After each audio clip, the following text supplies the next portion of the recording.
Hello friends, welcome to our YouTube channel. कल मैंने एक वीडियो अपलोड किया था, उसमें वो लास्ट में थोड़ा सा कुछ इंटरप्शन के कारण रुक गया था। चलिए आज वहीं से कंटिन्यू करते हैं बिना टाइम को वेस्ट किए हुए। सर्वप्रथम भारतवर्ष का जिक्र हाथी गुफा अभिलेख में है। सर्वप्रथम दुर्भिक्ष की जानकारी देने वाला अभिलेख साहगौरा अभिलेख है। इस अभिलेख में संकट काल में उपयोग हेतु खाद्यान्न सुरक्षित रखने का भी उल्लेख है। सर्वप्रथम भारत पर होने वाले हुन आक्रमण की जानकारी भीतरी स्तंभ लेख से प्राप्त होती है। सती प्रथा का पहला लिखित साक्ष्य एरन अभिलेख जिसके शासक भानुगुप्त से प्राप्त होती है। सातवाहन राजाओं का पूरा इतिहास उनके अभिलेखों के आधार पर लिखा गया है। रेशम बुनकरों की श्रेणियों की जानकारी मंदसौर अभिलेख से प्राप्त होती है। कश्मीरी नौपाषाणिक पुरा स्थल भुर्जहोम से गर्तावास यानी कि गड्ढा घर का साक्ष्य मिला है। इनमें उतरने के लिए सीढ़ियाँ होती थी। यहाँ मनुष्य के साथ उसके पालतू कुत्तों को भी दफनाने का प्रथा प्रचलित था। बुर्जहोम में मनुष्य के साथ पालतू कुत्ते को भी दफनाने की प्रथा प्रचलित थी। प्राचीनतम सिक्कों को आहत सिक्के कहा जाता था। इसी को साहित्य में काशार्पण कहा गया है। सर्वप्रथम सिक्कों पर लेख लिखने का कार्य यवन शासकों ने किया। महत्वपूर्ण अभिलेख: हाथी गुफा अभिलेख कलिंग राजा खारवेल। जूनागढ़ यानी कि गिरनार अभिलेख रुद्रदावन। नासिक अभिलेख गौतमी बलसरी। प्रयाग स्तंभ लेख समुद्रगुप्त। एहोल अभिलेख पुलकेशिन द्वितीय। मंदसौर अभिलेख मालवा नरेश यशोवर्मन। ग्वालियर अभिलेख नरेश राजा प्रतिहार नरेश भोज। भीतरी एवं जूनागढ़ अभिलेख स्कंदगुप्त। देवपाड़ा अभिलेख बंगाल शासक विजय सेन। अभिलेखों का अध्ययन इपिग्राफी कहलाता है। समुद्रगुप्त की वीणा बजाती हुई मुद्रा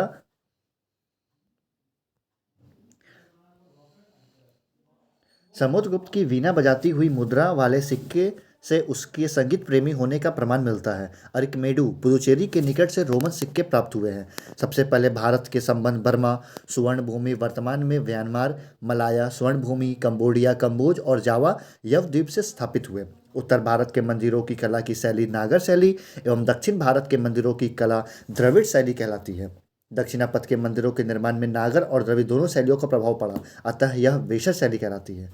पंचायतन शब्द मंदिर रचना शैली से संबंधित है। एक हिंदू मंदिर तब पंचायतन शैली का कहलाता है जब मुख्य मंदिर चार सहायक मंदिरों से घिरा होता है। पंचायतन मंदिर के उदाहरण है कंदरिया महादेव मंदिर खजुराहो, ब्रह्मेश्वर मंदिर भुवनेश्वर, लक्ष्मण मंदिर खजुराहो, लिंगराज मंदिर भुवनेश्वर, दशावतार मंदिर देवगढ़ उत्तर प्रदेश, कुंडेश्वर मंदिर महाराष्ट्र। अब हम लोग पढ़ेंगे प्रागैतिहासिक काल। इतिहास का विभाजन प्रागैतिहासिक आदि इतिहास व इतिहास तीन भागों में किया गया है। जिस काल में मनुष्य ने घटनाओं का कोई लिखित विवरण उद्धृत नहीं किया उसे प्रागैतिहासिक काल कहते हैं। आदि ऐतिहासिक काल उस काल को कहते हैं जिस काल में लेखन कला के प्रचलन के बाद उपलब्ध लेख पढ़े नहीं जा सके हैं। मालवा संस्कृति में काला और लाल बर्तन प्रयोग होता था। बुर्ज होम में धूसर बर्तन जोखे लाल। दक्षिण नवपाषाण चमकीला धूसर। पूर्वी नवपाषाण भूरा लाल। आगे बढ़ते हैं। मानव विकास के उस काल को इतिहास कहा जाता है जिसका विवरण लिखित रूप में उपलब्ध है। मानव विकास के उस काल को इतिहास कहा जाता है जिसका विवरण लिखित रूप में उपलब्ध है। ज्ञानी मानव होमो सैपियंस का प्रवेश इस धरती पर आज से लगभग 30 या 40 हजार वर्ष पूर्व हुआ। पूर्व पाषाण युग या पुरा पाषाण काल के मानव की जीविका का मुख्य आधार शिकार था। शिकार पुरा पाषाण काल में आदि मानव के मनोरंजन के भी साधन थे। आग का आविष्कार पुरा पाषाण काल में एवं पहिए का नवपाषाण काल में हुआ। मनुष्य में स्थायी निवास की प्रवृत्ति नवपाषाण काल में हुई तथा उसने सबसे पहले कुत्ता को पालतू बनाया। मनुष्य ने सर्वप्रथम तांबा धातु का प्रयोग किया तथा उसके द्वारा बनाए जाने वाला प्रथम औजार कुल्हाड़ी प्राप्ति स्थल अतिरमपक्कम था। कृषि का आविष्कार नवपाषाण काल में हुआ। प्रागैतिहासिक अन्न उत्पादक स्थल मेहरगढ़ पश्चिमी बलूचिस्तान में अवस्थित है। कृषि के लिए अपनाई गई सबसे प्राचीन फसल गेहूँ पहली फसल एवं जौ थी, लेकिन मानव द्वारा सर्वप्रथम प्रयुक्त अनाज चावल था। कृषि का प्रथम उदाहरण मेहरगढ़ से प्राप्त हुआ है। कुलढेउआ का संबंध चावल के प्राचीनतम साक्ष्य से है। भारत में पूर्व प्रस्तर युग के अधिकांश औजार स्फटिक पत्थर के थे। रॉबर्ट ब्रूस फुट पहले व्यक्ति थे जिन्होंने 1863 में भारत में पूरा पाषाणकालीन औजारों की खोज की। पल्लावरम नामक स्थान पर प्राप्त प्रथम भारतीय पुरापाषाण कलाकृति की खोज हुई थी। भारत में मध्य पाषाण काल के विषय में जानकारी सर्वप्रथम 1867 ईस्वी में हुई जब C.L. कार्लाइन ने विंध्य क्षेत्र में लघु पाषाणोपकरण माइक्रोलिथ्स खोज निकाले। भारत में मानव अस्थिपंजर मध्य पाषाण काल से ही सर्वप्रथम प्राप्त होने लगता है। भारत में नवपाषाणकालीन सभ्यता का प्रारंभ ईसा पूर्व 4000 के लगभग हुआ। भारत का सबसे प्राचीन नगर मोहनजोदड़ो था, सिंधी भाषा में, जिसका अर्थ है मृतकों का टीला। असम का सौतेब्रू गिवन भारत में पाया जाने वाला एकमात्र मानवावकपी है। इनाम गांव ताम्रपाषाण युग की एक बड़ी बस्ती थी। इसका संबंध जोरवे संस्कृति से है। भारत में शिवालक की पहाड़ी से जीवाश्म का प्रमाण मिला है। भीमबेटका, जिसे भीमबेटका भी कहते हैं, गुफा पुरापाषाणकालीन आवासीय पुरास्थल है। यह मानव आदि द्वारा बनाए गए शैल चित्रों और शैलास्त्रों के लिए प्रसिद्ध है। इन चित्रों को पुरापाषाण काल से मध्य पाषाण काल के समय का माना जाता है।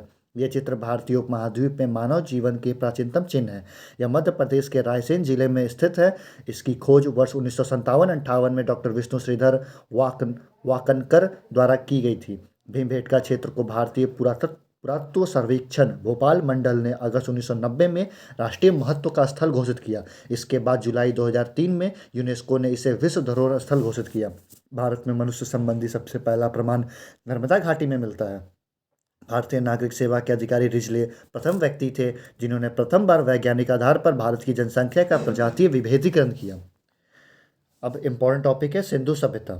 रेडियो कार्बन C14 जैसी नवीन विश्लेषण पद्धति के द्वारा सिंधु सभ्यता की सर्वमान्य तिथि 2400 ईसा पूर्व से 1700 ईसा पूर्व मानी गई है। इसका विस्तार त्रिभुजाकार है। नोट: तिथि निर्धारण की कार्बन C14 की खोज अमेरिका के प्रसिद्ध रसायन शास्त्री BF लीवी द्वारा 1946 में की गई थी। इस पद्धति में जिस पदार्थ में कार्बन 14 की मात्रा जितनी ही कम रहती है वह उतना ही प्राचीन मानी जाती है। सिंधु सभ्यता की खोज 1921 में राय बहादुर दयाराम साहनी ने की। सिंधु सभ्यता को आदि ऐतिहासिक, प्रोटो हिस्टोरिक अथवा कांस्य ब्रोंज युग में रखा जा सकता है।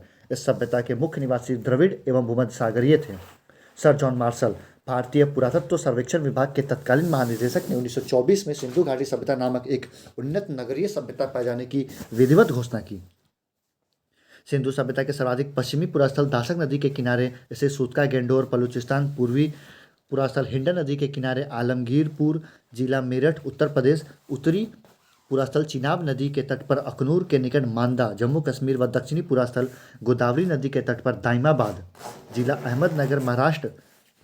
सिंधु सभ्यता या सैंधव सभ्यता नगरीय सभ्यता थी। सैंधव सभ्यता से प्राप्त परिपक्व अवस्था वाले स्थलों में केवल 6 को ही बड़े नगर की संज्ञा दी गई है। यह है मोहनजोदड़ो, हड़प्पा, गढ़वारीवाला, राखीगढ़ी, धौलावीरा एवं कालीबंगन। धौलावीरा भारत में सिंधु घाटी सभ्यता की पहली साइट है जिसे यूनेस्को ने 2021 में विश्व विरासत स्थल की सूची में शामिल किया है। स्वतंत्रता प्राप्ति से पश्चात हड़प्पा संस्कृति के सर्वाधिक स्थल गुजरात में खोजे गए हैं। सिंधु घाटी सभ्यता का सबसे बड़ा स्थल मोहनजोदड़ो है, जबकि भारत में इसका सबसे बड़ा स्थल राखीगढ़ी घग्गर नदी है जो हरियाणा के हिसार जिला में स्थित है। इसकी खोज 1963 में सूरज भान ने की थी। लोथल एवं सूतकोद्दा सिंधु सभ्यता का बंदरगाह था। जुते हुए खेत एवं नक्काशीदार ईंटों के प्रयोग का साक्ष्य कालीबंगन से प्राप्त हुआ है। मोहनजोदड़ो से प्राप्त स्नानागार संभवतः सैंधव सभ्यता की सबसे बड़ी इमारत है, जिसके मध्य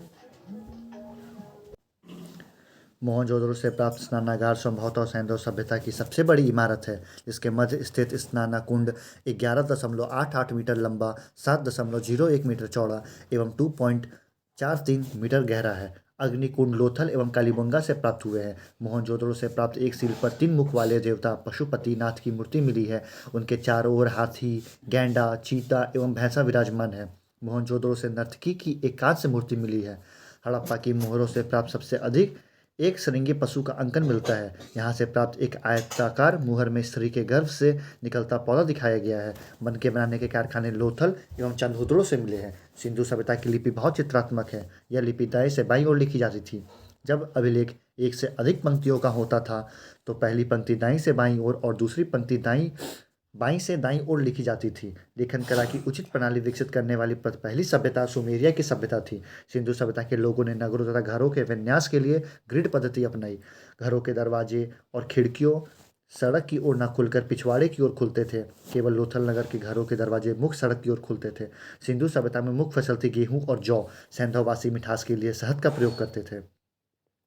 मिट्टी से बने हल का साक्ष्य बनमाली से मिला है। रंगपुर एवं लोथल से चावल के दाने मिले हैं जिनसे धान की खेती होने का प्रमाण मिलता है। चावल के प्रथम साक्ष्य लोथल से ही प्राप्त हुए हैं। सूतकोटता, कालीबंगन एवं लोथल से सैंधवकालीन घोड़े के अस्थिपंजर मिले हैं। तौल की इकाई संभवतः 16 के अनुपात में थी। सैंधव सभ्यता के लोग यातायात के लिए 2 पहियों एवं 4 पहियों वाली बैलगाड़ी या भैंसा गाड़ी का उपयोग करते थे। मेसोपोटामिया के अभिलेखों में वर्णित मेलुहा शब्द का अभिप्राय सिंधु सभ्यता से ही है। संभवतः हड़प्पा संस्कृति का शासक वणिक वर्ग के हाथ में था। सैंधव सभ्यता के प्रमुख स्थल, इसे बाद में देखेंगे, पहले कंप्लीट कर लिया जाए। पिग्गट ने हड़प्पा एवं मोहनजोदड़ो को एक विस्तृत साम्राज्य की जुड़वा राजधानी कहा है। सिंधु सभ्यता के लोग धरती को उर्वरता की देवी मानकर उसकी पूजा किया करते थे। वृक्ष पूजा एवं शिव पूजा के प्रचलन के साक्ष्य भी सिंधु सभ्यता से मिलते हैं। सिंधु काल में विदेशी व्यापार, तांबा का व्यापार खेतड़ी, बलूचिस्तान, ओमान से होता था। चांदी अफगानिस्तान, ईरान, सोना कर्नाटक, अफगानी, ईरान, टीन अफगानिस्तान, ईरान, गोमेद सौराष्ट्र, लाजवर्थ मेसोपोटामिया, सीसा ईरान। स्वास्तिक चिन्ह संभवतः हड़प्पा सभ्यता की देन है। इस चिन्ह से सूर्योपासना का अनुमान लगाया जाता है। सिंधु घाटी के नगरों में किसी भी मंदिर के अवशेष नहीं मिले हैं। सिंधु सभ्यता में मातृदेवी की उपासना सर्वाधिक प्रचलित थी। पशुओं में कुबड़ वाला सांड इस सभ्यता के लोगों के लिए विशेष पूजनीय था। स्त्री मृद मूर्तियों, मिट्टी की मूर्तियां अधिक मिलने से ऐसा अनुमान लगाया जाता है कि सैंधव सभ्यता मातृसत्तात्मक था। सैंधववासी सूती एवं ऊनी वस्त्रों का प्रयोग करते थे। मनोरंजन के लिए सैंधववासी मछली पकड़ना, शिकार करना, पशु पक्षियों को आपस में लड़ाना, चौपड़ और पासा खेलना आदि साधनों का प्रयोग करते थे। सिंधु सभ्यता के लोग काले रंग से डिजाइन किए हुए लाल मिट्टी के बर्तन बनाते थे। सिंधु घाटी के लोग तलवार से परिचित नहीं थे। कालीबंगन का एकमात्र हड़प्पाकालीन स्थल था जिसका निचला शहर सामान्य लोगों के रहने हेतु भी किस किले से घिरा हुआ था। कालीबंगन का अर्थ है काली चूड़ियाँ। यहाँ से पूर्व हड़प्पा स्तरों के खेत जोते जाने और अग्नि पूजा के प्रथा के प्रमाण मिले हैं। पर्दा प्रथा एवं वेश्यावृत्ति सैंधव सभ्यता में प्रचलित थी। शवों को जलाने एवं गाड़ने यानी दोनों प्रथाएं प्रचलित थीं। हड़प्पा में शवों को दफनाने जबकि मोहनजोदड़ो में जलाने की प्रथा विद्यमान थी। लोथल एवं कालीबंगन में युग्म समाधियां मिली हैं। सैंधव सभ्यता के विनाश का संभवतः सबसे प्रभावी कारण बाढ़ था। आग में पकी हुई मिट्टी को टेराकोटा कहा जाता है। सैंधव सभ्यता के प्रमुख स्थल, नदी, उत्खननकर्ता एवं वर्तमान स्थिति। उत्खननकर्ता, हड़प्पा स्थल रावी नदी, पाकिस्तान के पंजाब प्रांत का साहिवाल जिला, दयाराम सानी, माधो स्वरूप वत्स और व्हीलर। मोहनजोदड़ो, सिंधु नदी, पाकिस्तान के सिंध प्रांत का लरकाना जिला, राखलदास बनर्जी 1922, मैके 1927, व्हीलर 1930। चनहुदड़ो, सिंध प्रांत पाकिस्तान, नवाब शाह जिला, मैके 1925, एनजी मजुमदार 1931। कालीबंगन, घग्गर, राजस्थान का हनुमानगढ़ जिला, अमलानंद घोष 1951, बीवी लाल एवं बीके थापर 1961।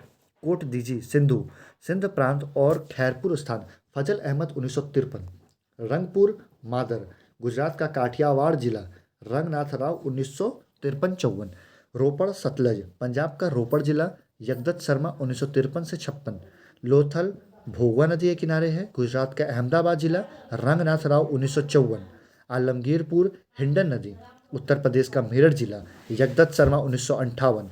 सूत का गेंडोर दासक नदी, पाकिस्तान के मकरान में समुद्र तट के किनारे, ऑरेल स्टाइन 1927। बनमाली रंगोई नदी, हरियाणा का हिसार जिला, रविंदर सिंह बिष्ट 1974। धौलावीरा लूनी नदी, गुजरात के कच्छ जिला, खादेर द्वीप पर, जेपी जोशी 1967-68, रविंदर सिंह बिष्ट 1990-91। सोतका सादिकौर, दक्षिणी बलूचिस्तान, जॉर्ज डेल्स।